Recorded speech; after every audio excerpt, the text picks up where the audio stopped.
Dana. Kanina pa kita hinahanap. Nandito ka lang pala. Halika.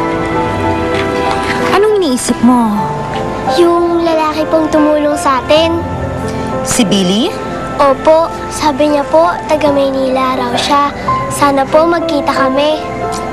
Walay mo anak, isang araw, magkikita din kayo ulit. Hindi naman imposible yun eh. Sana nga po magkita kami. Oo nga pala. Kaya kita hinahanap kasi gusto kong sabihin sa'yo na pagpasensyahan mo ng Lola Olga mo, ha? Medyo masungit siya kasi matandang dalaga na. Ayos lang po yun, Nay. Mabait nga po siya eh. Pinatira niya tayo dito. Ano nga palang ginagawa mo dito sa labas? Nahantay ko pong sumikat ang araw. Papasikat na ba? Parang matagal nga po eh. Madilim po yung ulap. Huwag kang mag-alala, anak. Darating din ang araw. Sisikat din yan. Basta't huwag ka lang mawawala ng pag-asa.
Gusto ko ibalita sa'yo.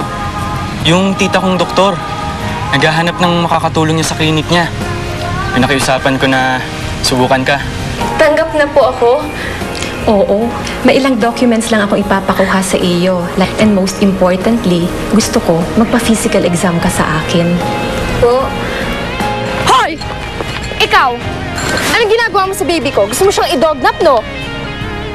Siyempre, special pang kaarawan mo ngayon. Libo mo eh. Kaya ba nandito tayo ngayon? Oo naman. At akong taya. Dito, manood kayo dito, babaeng ahas. Babaeng ahas daw? Wala pa lamang.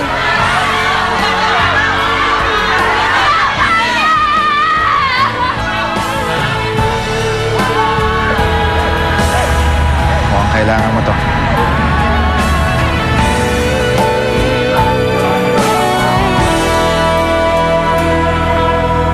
Natunghayan mo ang naiibang kwento ng pag-ibig sa Alakdan.